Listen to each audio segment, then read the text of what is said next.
Evening, call the meeting to order at 7 p.m. This meeting is being recorded by Ray Kim, not live. We apologize as we continue to have some of those technical difficulties. Ms. Riley, will you lead us in the pledge? Sure. I pledge allegiance to the flag of the United States of America and to the republic for which it stands, one nation under God, indivisible, with liberty and justice for all. Thank you. Excuse me, the minutes, please. I make a motion that we accept the minutes of the Board of Selectmen, a special meeting held on December 4th. That was an executive session with no action to report.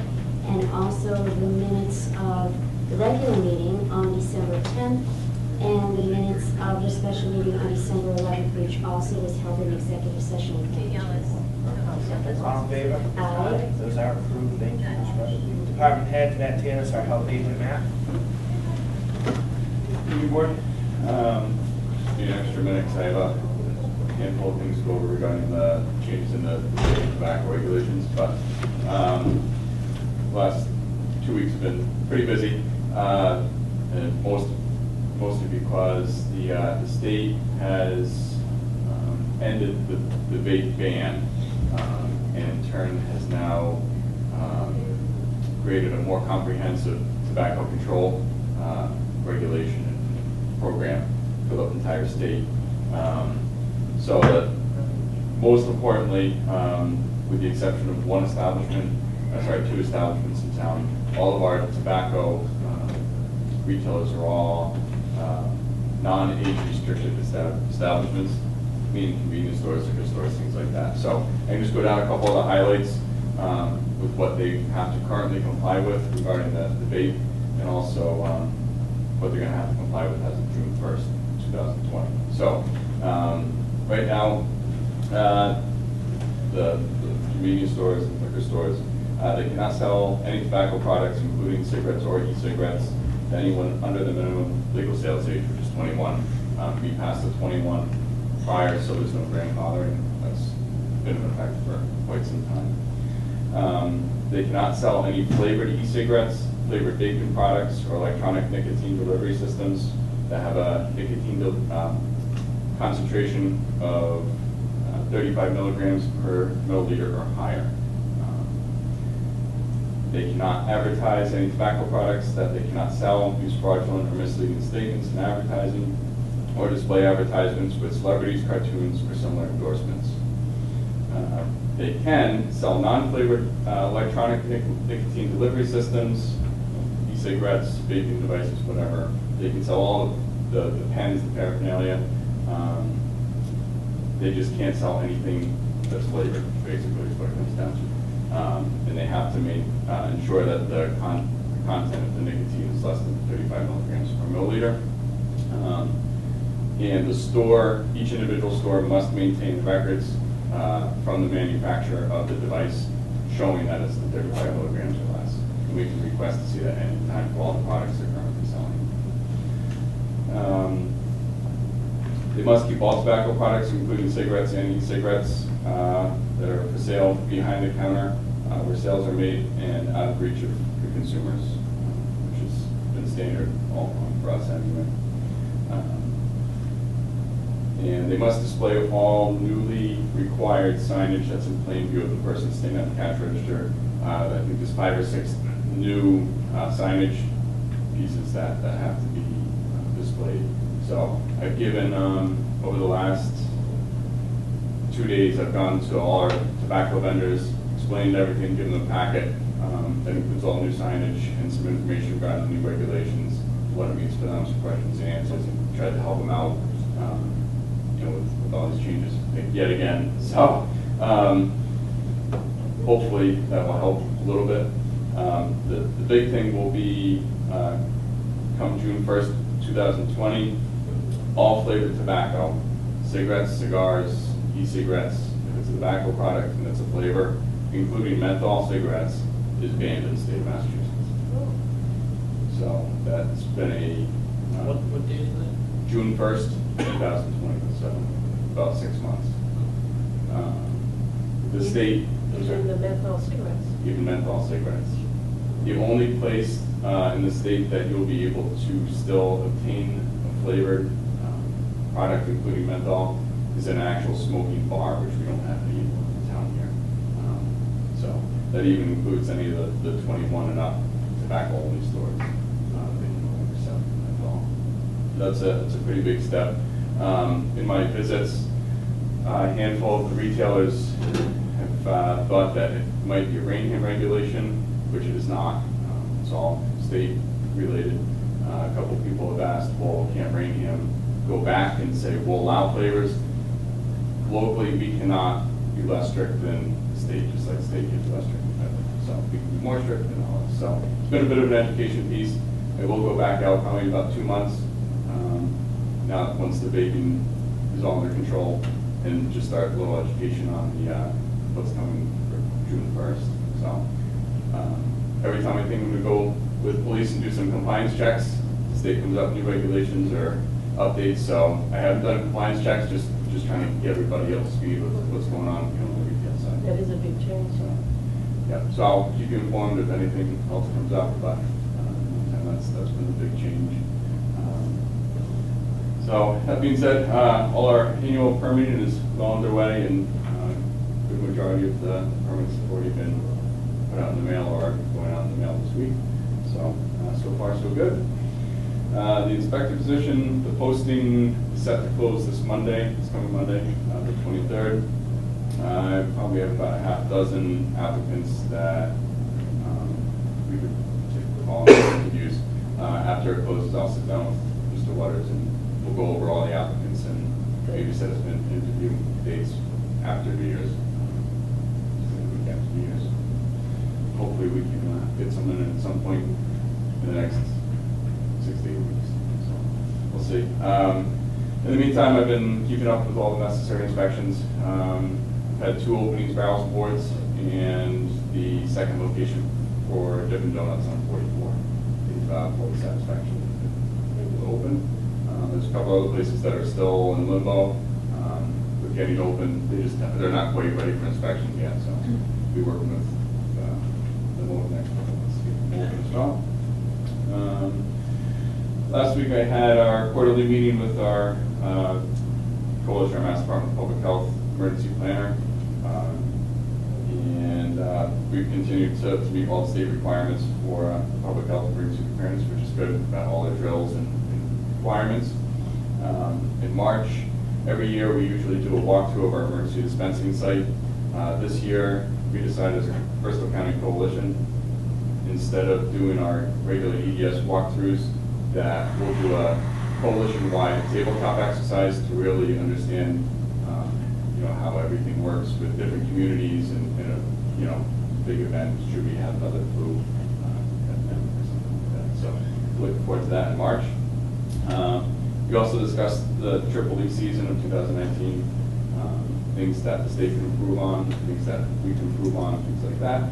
And the state will be holding a forum in Plymouth County, in Plymouth, early January, which I'll be attending, on how to prepare for this upcoming season, which I think is really good. They didn't do it last year. I don't know if they've done it in prior years, but the state seems to be paying attention along with us going forward now. So that's very good. And other than that, just a reminder, flu season's well underway. It's now widespread in Massachusetts, so remember to wash your hands, and still not too late to go to the show. Any questions? Thank you. Any questions for Matt? Thank you very much, Matt. You're doing a great job for us. Thank you, keep up the good work. Actually, one other thing. There was some orders from Resource on Friday. Talked to the plant manager yesterday. They were removing some of the BioCake, BioSolid, which created some orders. I didn't get any complaints. I was having to drive down 138 and I got some orders, so we talked about it.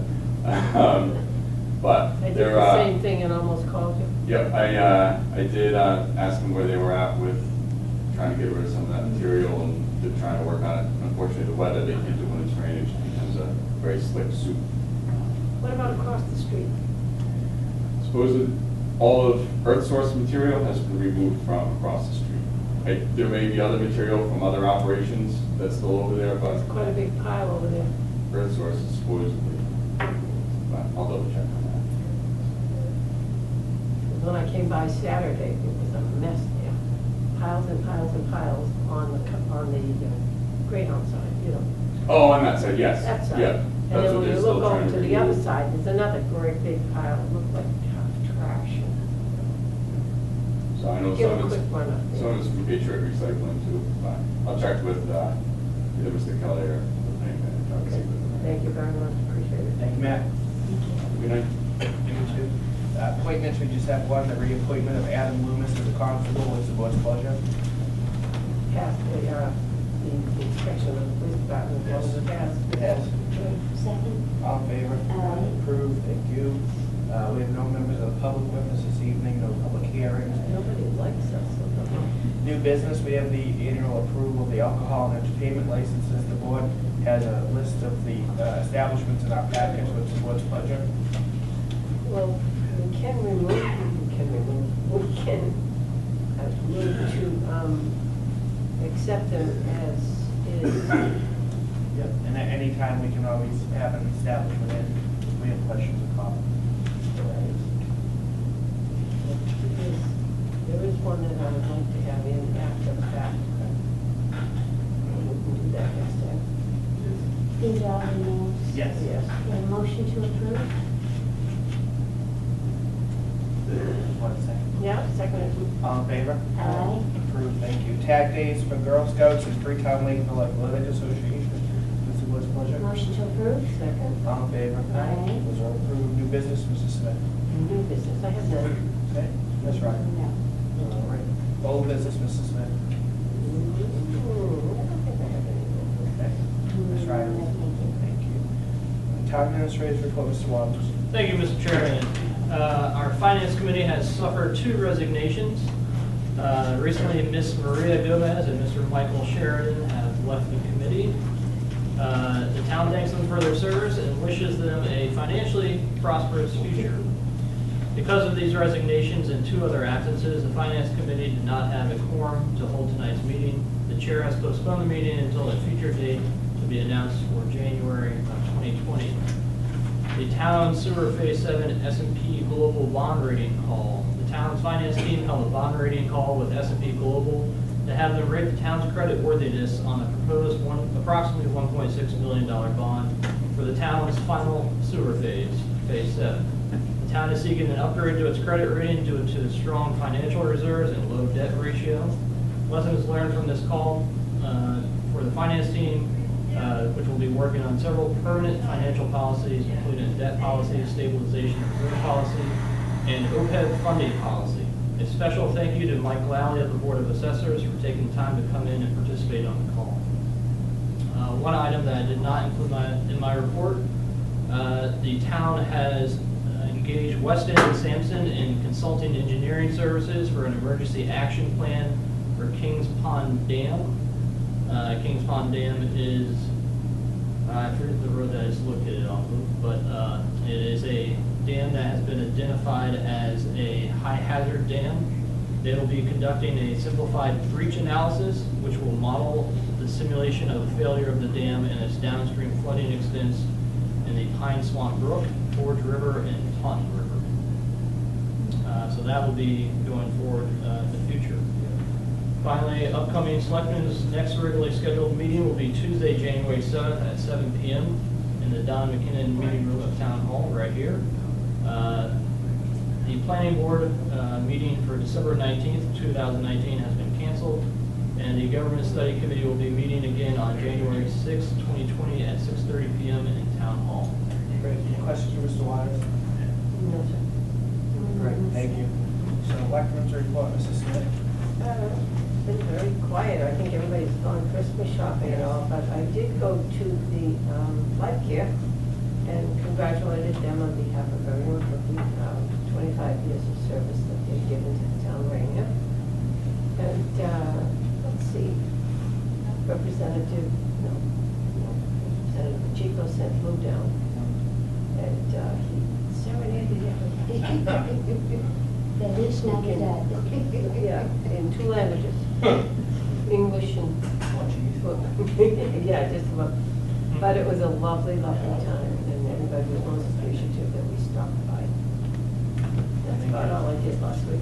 Ms. Riley, anything? Yeah, I was there as well. It was a nice event, and certainly I think it's, someone said, one of Raynham's well-kept secrets. It's such a great resource to have that great facility that is a great service to the Raynham community and the surrounding community, and so convenient for people too that have to have their loved ones staying there to have a close level. So I think it's a great service. 25 years is a great record, and I know perhaps if we could send them a letter of congratulations. And also, I believe on Thursday, the Council on Aging is having a reception for Peggy Evers, who is retired after many, many years of service to the town. So perhaps we can also have a nice letter to her as well. Other than that, just want to certainly take the opportunity to wish everybody a very happy holiday season, Merry Christmas, Happy Kwanzaa, Happy Hanukkah, and a very happy New Year. Absolutely. Thank you, Ms. Riley. Thank you. Did all with Pat did. The only thing I have, if the board's amenable to it, we had originally planned to have a special meeting next Monday to sign the bills and warrants. That would be the only thing on the agenda. As part of the newly rolled out duties of the administrator, the board can vote to authorize him to execute the warrants with nothing else on the agenda. If that's amenable to the board, I entertain a vote. Yes, All in favor? Aye. And as Mr. Watt stated, then we will reconvene on January 7th. Thank you. We have no correspondence, no presses with us this evening, no emergency business. What is the board's pleasure? Move to adjourn, pay bills, no business, we can nothing up. Second. All in favor? Aye. We are adjourned. Thank you. Merry Christmas, Happy New Year.